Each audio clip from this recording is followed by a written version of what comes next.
Bueno, vamos allá con la penúltima unidad, ¿de acuerdo? Se llama instrumentos para mejorar con el storyboard y la narración y el ritmo también, ¿de acuerdo?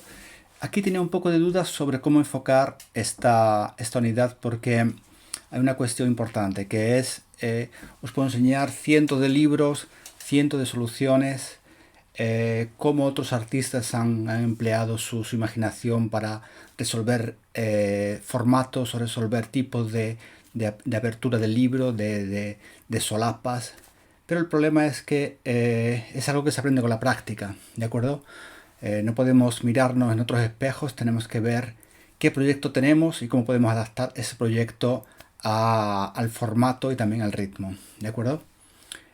Para ello lo principal es hacer muchos storyboard, ¿de acuerdo?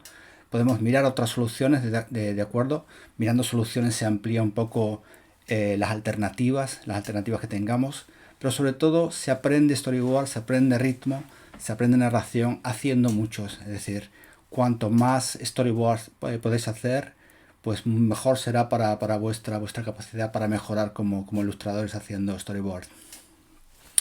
Bueno, ¿cómo vamos a hacer entonces? Lo que vamos a hacer es crear pocos parámetros, ¿de acuerdo? Pocos parámetros de ayuda, de herramientas, ver cuáles son los errores que podemos cometer haciendo storyboard, haciendo una narración secuencial de imágenes, y a partir de ahí está en vuestra mano crecer como ilustradores haciendo muchos storyboard, todo lo que podáis.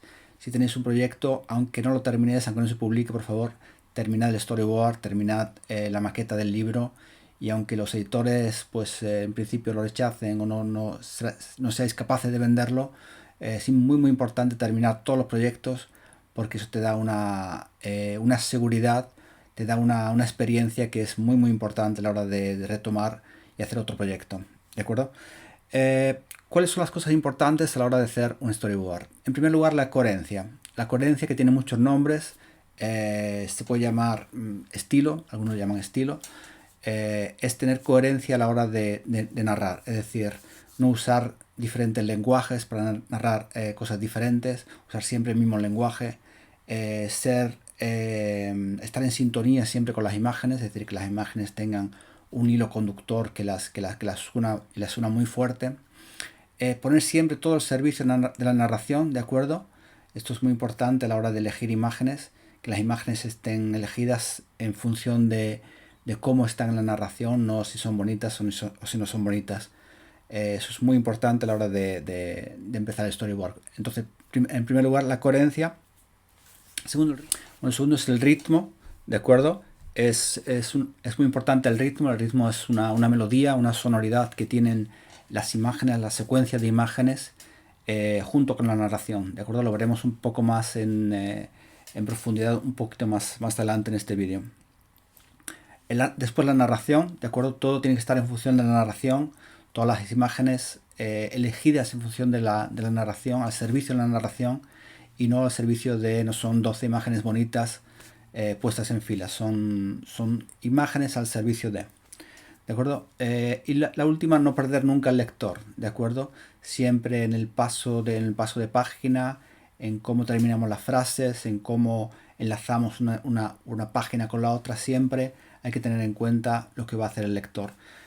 Para esto es muy importante, una vez que hayamos terminado el storyboard en digital o en manual, imprimirlo y ponerlo en formato libro, ¿de acuerdo? Así podemos verlo con el subformato y ver dónde nos quedamos, dónde estamos atascados, cómo va el ritmo del libro.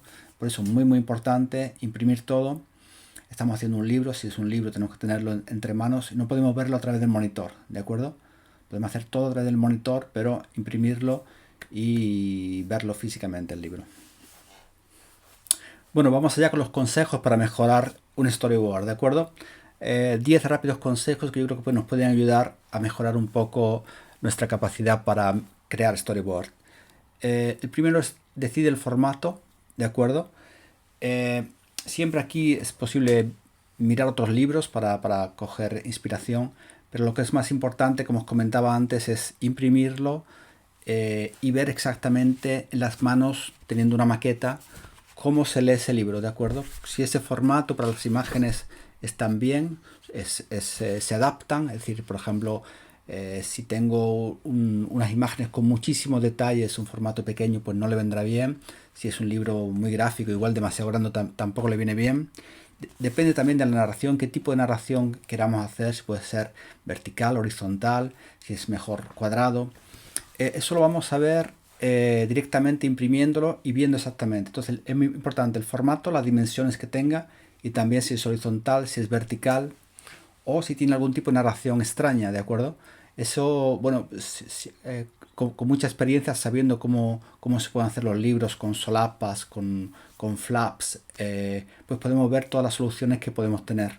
Os voy a enseñar algunos que yo he hecho, por ejemplo. Bueno, este es muy sencillo, es para niños, entonces es cartón. Este también lo podemos elegir el tipo de papel que queramos. Y simplemente un juego de escondite donde... Aquí, espera, aquí. Donde se abre, ¿de acuerdo? Para no tener dos páginas, dos secuencias de imágenes.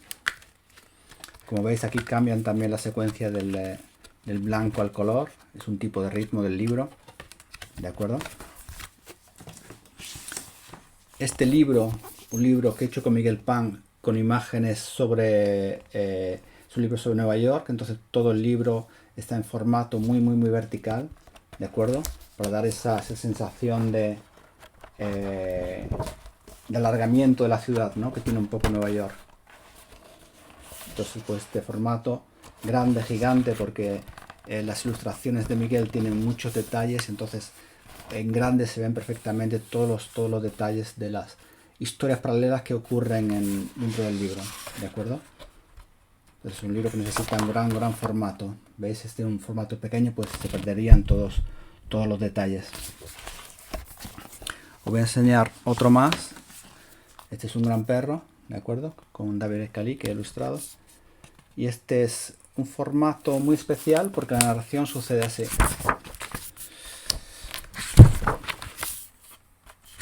Bueno, es la historia de un padre que le cuenta historias de antepasados. Y sucede que aquí hay una historia, el texto es el mismo y se abre otra historia diferente. ¿De acuerdo? Tenía que contar dos historias con el mismo texto y la solución que se me ha ocurrido es tener una solapa en cada página. ¿De acuerdo? Es un tipo de solución. Como os comentaba antes, este tipo de soluciones, bueno, pueden venir mirando otros tipos de libros, visitando las ferias, porque hoy en día se pueden hacer todo tipo de formato, todo tipo de aberturas de páginas, todo tipo de solapas. Entonces no tengáis miedo a proponer al editor un formato diferente, ¿de acuerdo? Hay formatos estándar como el A3, el A4, el A5, pero el editor se puede adaptar perfectamente. El editor solamente necesita hacer cálculos de su impresión y se adapta perfectamente a todo. Bueno, ¿cómo vamos a trabajar el storyboard? Vamos a empezar muy pequeño, ¿de acuerdo? Todo lo pequeño que podáis. Esto nos da una idea general de todo el storyboard, de todo el mapa del libro, ¿de acuerdo? Si tenéis un libro que es complejo, pues hay que hacer un croquis antes sobre dónde va el texto, dónde van las imágenes, cómo se abre, si tiene aberturas. Cuando digo pequeño, digo tan pequeño como esto, ¿de acuerdo? Yo en un folio puedo ver exactamente cómo es mi diagrama de storyboard. Incluso las imágenes, ¿de acuerdo? Las imágenes tan pequeño como podáis. Veis que aquí lo único que hago es esbozar los personajes muy rápidamente y está muy pequeñito. Vamos a ir aumentando cuando tengamos definido ya un ritmo del libro, un ritmo de cómo fluyen las imágenes, cómo está el texto. Vamos a ir aumentando poco a poco ese tamaño. Primero yo lo aumento un poco solamente, ¿de acuerdo? Para tener una idea. Y después lo aumento un poco más. Lo sigo aumentando hasta ponerlo en el A3 normalmente. Y ahí del A3 ya hago las ilustraciones originales. Como veis son todas muy pequeñitas. Esto nos permitirá también, por ejemplo aquí veis, hay 4 portadas. Pasarle al editor diferentes propuestas, diferentes soluciones de un modo rápido. No tengo que crear cada vez las ilustraciones, sino simplemente croquis muy sencillos y vamos a ir agrandando poco a poco esas imágenes. Bueno, quizás os parezca un poco engorroso este método, pero es muy importante porque nos va a permitir ajustar muchas veces las posiciones, los tamaños, nos va a permitir ajustar muchas cosas que seguramente se nos pase por alto si lo hacemos directamente, ¿de acuerdo? Vamos a ver un ejemplo. Vamos a ver esta imagen de aquí, ¿de acuerdo? Es que aquí, por ejemplo, los niños están muy grandes. Esta es el primer paso. El segundo sería un poco más grande. Vamos a compararlo. Sería este de aquí. ¿De acuerdo? Mitad página, mitad 4. Traemos una 4 entero. Ya estaría mucho más cerca de la final. Después haría otro paso más o haría una fotocopia en A3 de este seguramente. Y finalmente la ilustración final, ¿de acuerdo? Donde los tamaños ya están perfectamente establecidos y puedo ver la composición mucho mejor que si no la hago directamente en el folio. Igual es un problema mío que tengo problemas para poner puntos de comparativa, y esto me ayuda mucho a hacerlo muchas veces y me ayuda mucho a ver dónde están los errores. Yo lo recomiendo hacer primero ocupar espacios muy muy pequeñito y poco a poco ir agrandándolos, ir aumentando en detalles, porque nos permitirá también ver el dinamismo de la imagen, si esa imagen es dinámica o no es dinámica. Bueno, no es necesario empezar el storyboard de la primera página y terminar en la última. Si fuera un juego sería como un puzzle, ¿de acuerdo? Un puzzle. No sería un cuestionario, es decir, no tenemos que contestar una a una todas las preguntas. Lo que tenemos que hacer es, tenemos igual 2 o 3 elementos conocidos, o igual tenemos una secuencia ya que sabemos que es así, gráficamente. Lo que tenemos que hacer es ponerla y buscar las otras piezas del puzzle que se van a unir a esta y van a hacer toda la secuencia de imágenes, ¿de acuerdo?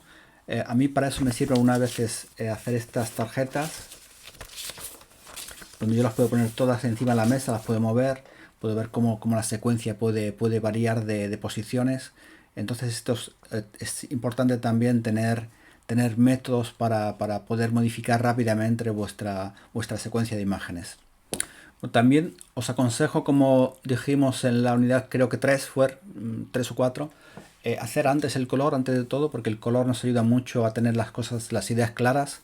Y una vez que tengamos el color, podemos pensar ya, cuando hagamos el storyboard, cómo será esa ilustración en color, ¿de acuerdo? De manera que podamos usar ciertos recursos que ya tengamos para mostrar algunas cosas, por ejemplo con los contrastes, por ejemplo con el color, resaltando algo, que nos ayude también a componer de manera diferente, no solamente con la composición, también si pensamos en el color, si pensamos en los contrastes, pues podemos ya pensar directamente en la ilustración.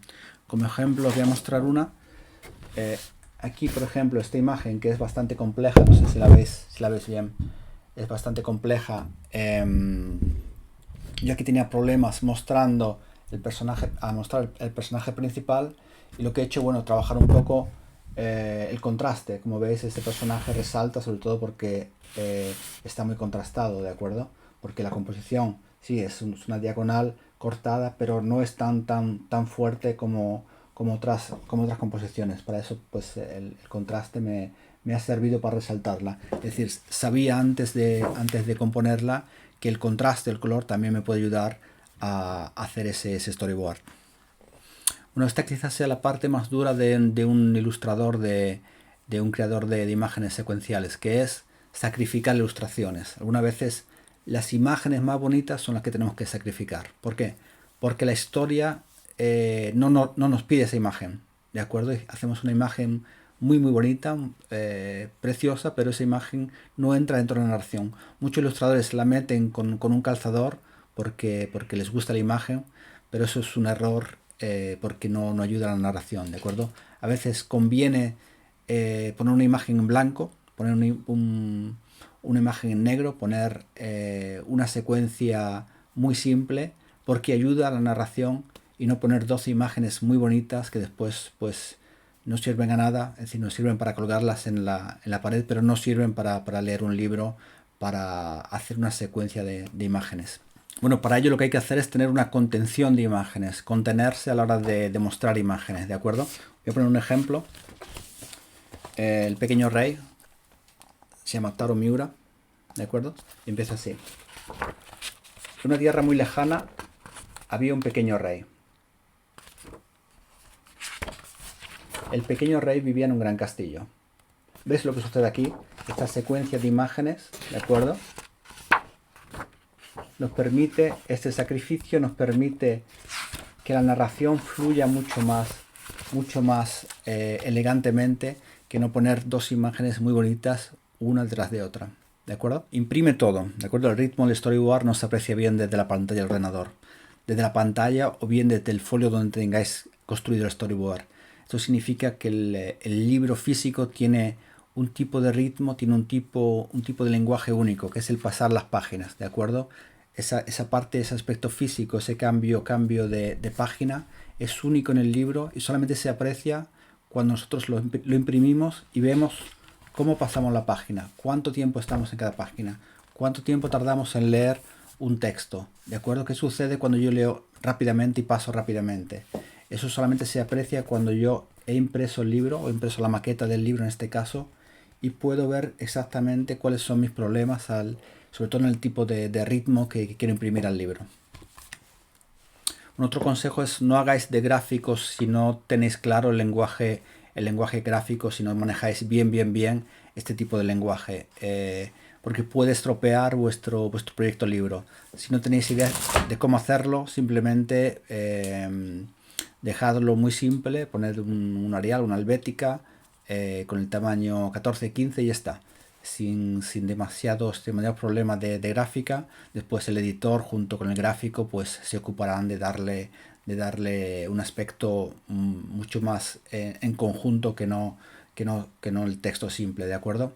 No hagáis de gráfico improvisados porque la gráfica es muy importante en el libro y es el salto que os dará el editor a la hora de impulsar vuestro proyecto.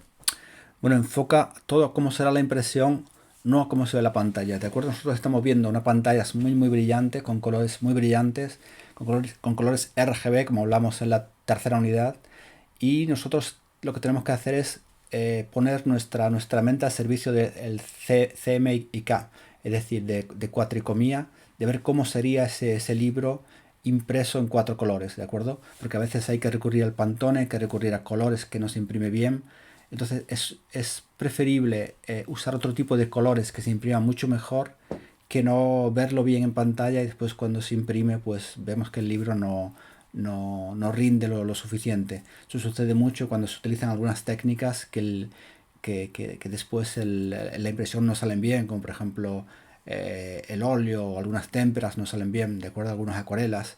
Es importante hacer algunas pruebas de impresión si podéis con el impresor de confianza, si no, bueno, en casa también se pueden hacer para ver cómo sería esa mezcla de colores de CMYK y no de los colores brillantes que tenemos, sobre todo cuando trabajamos con el iPad, que el iPad, si trabajáis con Procreate, es muy brillante y los colores pues no son así, ni siquiera cuando se pasa al Photoshop al ordenador pues se pierde muchísimo.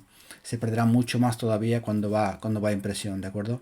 Atención a esto, hagamos alguna prueba aunque nos cueste muchísimo tiempo, pero una vez que hagamos las pruebas pues ya sabemos exactamente a qué colores podemos dirigirnos y a cuáles no. Cuándo tenemos que pedir al editor que haga un Pantone extra para que el libro salga mucho mejor y cuándo con los colores que tenemos pues sale bien. Normalmente los colores básicos, el cian, el magenta, el amarillo y el negro sale muy bien porque son colores que ya existen, que son puros, y la mezcla, sobre todo los azules y los verdes, son donde hay más problemas a la hora de imprimir. Bueno, ¿cómo podemos mejorar en el ritmo del libro? ¿Cómo podemos equilibrar ese ritmo? Bueno, ya sabemos que el ritmo requiere un cierto tipo de experiencia a la hora de hacerlo, pero el ritmo es sobre todo un conjunto de todo lo que hemos estudiado anteriormente, una mezcla de todo lo que hemos visto, de color, es una mezcla de composición, es una mezcla de secuencia de imágenes, y todo eso hay que darle una cierta melodía que te lo da el ritmo, ¿de acuerdo? A veces el ritmo es muy fácil de hacer porque es una secuencia 1-2, 1-2, 1-2-3, 1-2-3, eh, página en blanco, página en color, página en blanco, página en color. A veces es así de simple porque la historia lo requiere, pero a veces es mucho más complicado, ¿de acuerdo? En primer lugar, ¿cómo podemos verificarlo? Eso es con una imagen global de todo el storyboard, bien sea con pequeños trozos de papel o todo en una imagen, ¿de acuerdo? De manera que de ver en una primera pasada ese ritmo del libro.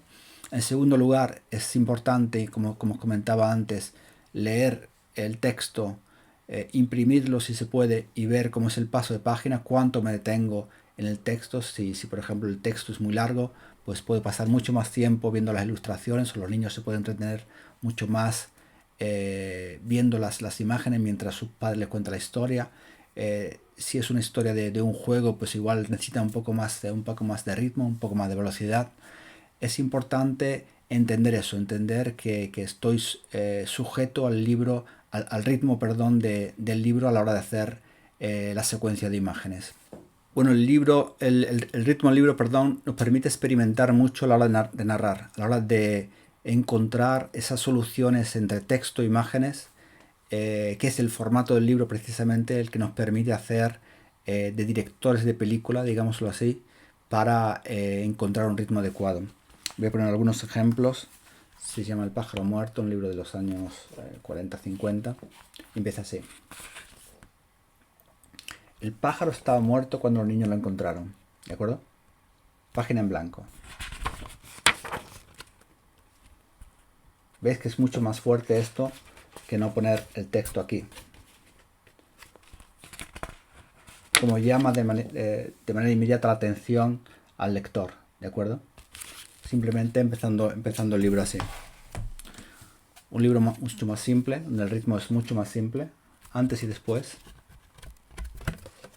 Antes, después. Antes, después. Antes,